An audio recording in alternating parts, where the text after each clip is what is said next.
स्वागत है आपका हमारे YouTube चैनल बायोलॉजी मास्टर में। आज हम लोग स्टार्ट करने वाले हैं ह्यूमन रिप्रोडक्शन के पार्ट 2 मेल रिप्रोडक्टिव सिस्टम के बारे में। तो चलिए सबसे पहले स्टार्ट करते हैं। मेल रिप्रोडक्टिव सिस्टम में बेसिकली 4 चीजें पाई जाती है। पहला टेस्टिस, दूसरा एसेसरी डक्ट, तीसरा एसेसरी ग्लैंड और चौथा एक्सटर्नल जेनेटिलिया। तो सबसे पहले स्टार्ट करते हैं हम टेस्टिस से। टेस्टिस का काम क्या होता है? टेस्टिस गैमेट फॉर्मेशन में हेल्प करता है, यानी गैमेट बनाता है। और हमारे बॉडी में, मेल बॉडी में टेस्टिस की संख्या कितनी होती है? 2। दूसरा है एसेसरी डक्ट। एसेसरी का मतलब क्या होता है? एसेसरी का मतलब होता है सहायक, यानी सहायता करने वाला, सहायक। और डक्ट का मतलब होता है ट्यूब, यानी नली, है ना। तो एसेसरी डक्ट वैसे डक्ट होते हैं जो गैमेट को ट्रांसफर करने में हेल्प करते हैं। देखो, टेस्टिस में गैमेट का फॉर्मेशन हो गया। अब गैमेट का फॉर्मेशन हो गया, अब गैमेट को ट्रांसफर भी तो करना पड़ेगा। तो गैमेट को ट्रांसफर करने के लिए कुछ ट्यूब की जरूरत होती है। वो ट्यूब क्या होते हैं?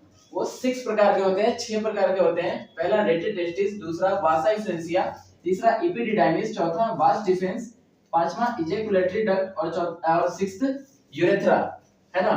तो इस गैमेट को ट्रांसफर करने के लिए कुछ डक्ट की जरूरत होती है, जिसको हम क्या बोलते हैं? Accessory duct. जैसे एग्जांपल समझिए आप, जैसे ये नॉर्मल है। जैसे अगर हम किसी रास्ते में खड़े हैं और बीच में नदी है, तो उस नदी को पार करने के लिए पुल की आवश्यकता होती है।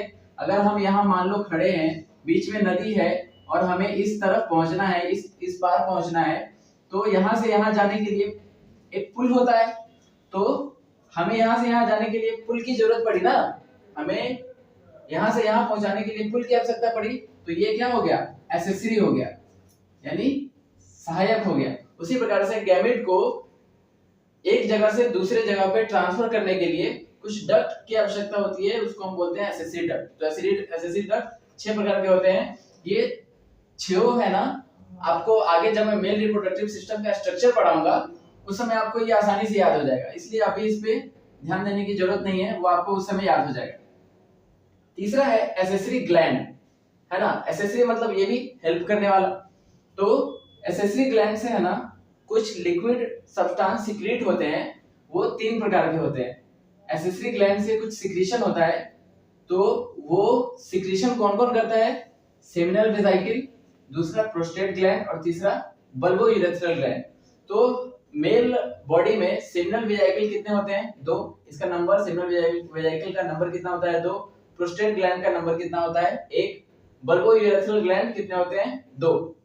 चौथा है एक्सटर्नल जेनेटिलिया। एक्सटर्नल मतलब आउटसाइड, बाहर।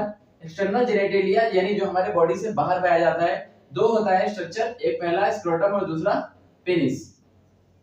अब हम लोग स्टेप बाय स्टेप बात करते हैं। सबसे पहले टेस्टिस के बारे में। तो टेस्टिस क्या होता है? टेस्टिस का लोकेशन कहाँ होता है? पेल्विक रीजन में पाया जाता है। पेल्विक क्या होता है? यानी middle part of the body, हमारे बॉडी के मध्य में, हमारे बॉडी के बीच में पाया जाता है टेस्टिस। और outside of abdominal cavity. Outside मतलब बाहर, एब्डोमिनल मतलब हमारे पेट के बाहर, पेट के बाहर वाले हिस्से में पाया जाता है टेस्टिस, यानी पेल्विक रीजन में। और दूसरा outside of abdominal cavity. Testis का शेप कैसा होता है? ओवल होता है, अंडा की शेप का होता है। ये देखो, ओवल शेप का है। टेस्टिस का विड्थ कितना होता है? 2 to 3 सेंटीमीटर और लेंथ कितना होता है? 4 to 5 सेंटीमीटर, है ना। यानी विड्थ मतलब चौड़ाई और लेंथ मतलब लंबाई।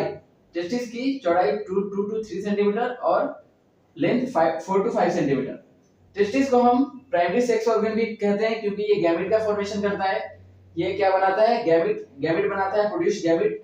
दूसरा क्या काम करता है? सेक्स हार्मोन को भी रिलीज करता है।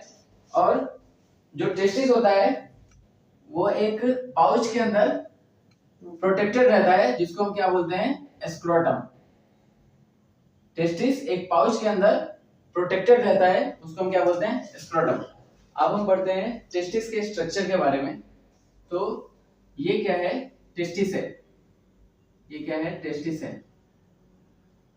टेस्टिस के अंदर, है ना, टेस्टिस के अंदर ये जो ब्लैक कलर से मैंने लाइन किया है, ये इसको बोलते हैं लोब्यूल्स। ये जो ब्लैक कलर से लाइंस है, इसको क्या बोलते हैं? Lobules, lobules, testicular lobules.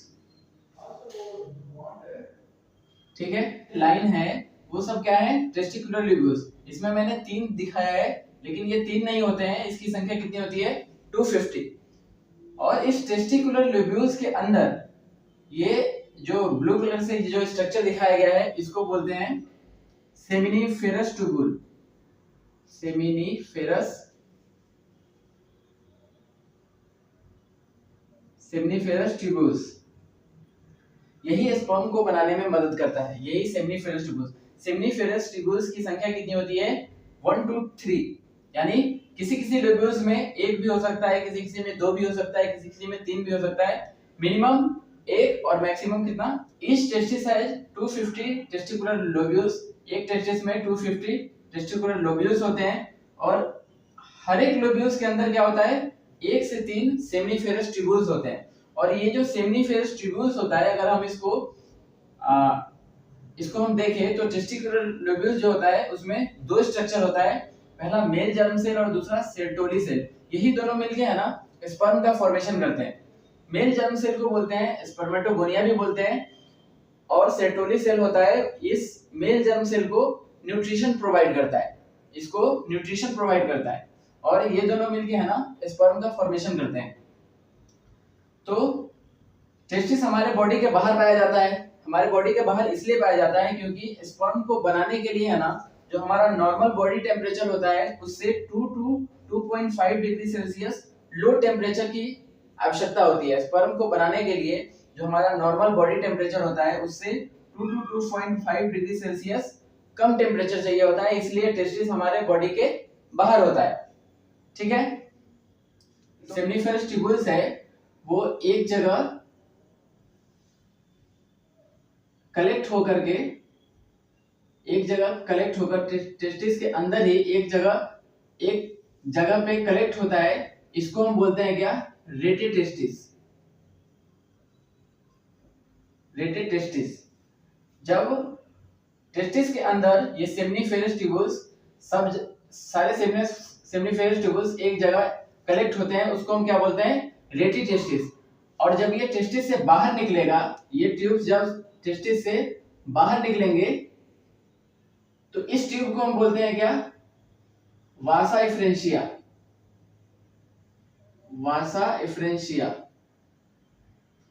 अब टेस्टिस से बाहर निकले इस ट्यूब के फॉर्म में, इसको हम क्या बोलते हैं? वासा एफ्रेंशिया।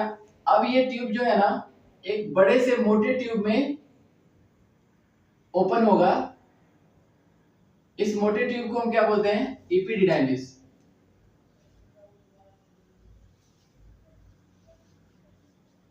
आगे चल के ये जो मोटा ट्यूब है वो आगे चल के फिर थिन हो जाएगा।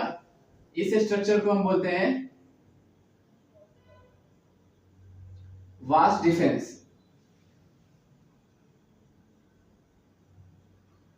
तो इसमें क्या होगा? सबसे पहले क्या पाया जाता है? स्क्रोटम।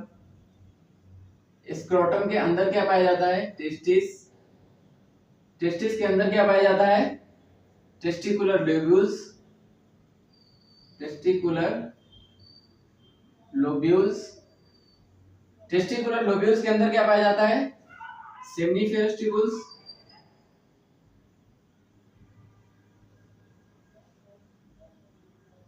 और सेमिनिफेरस ट्यूबुल्स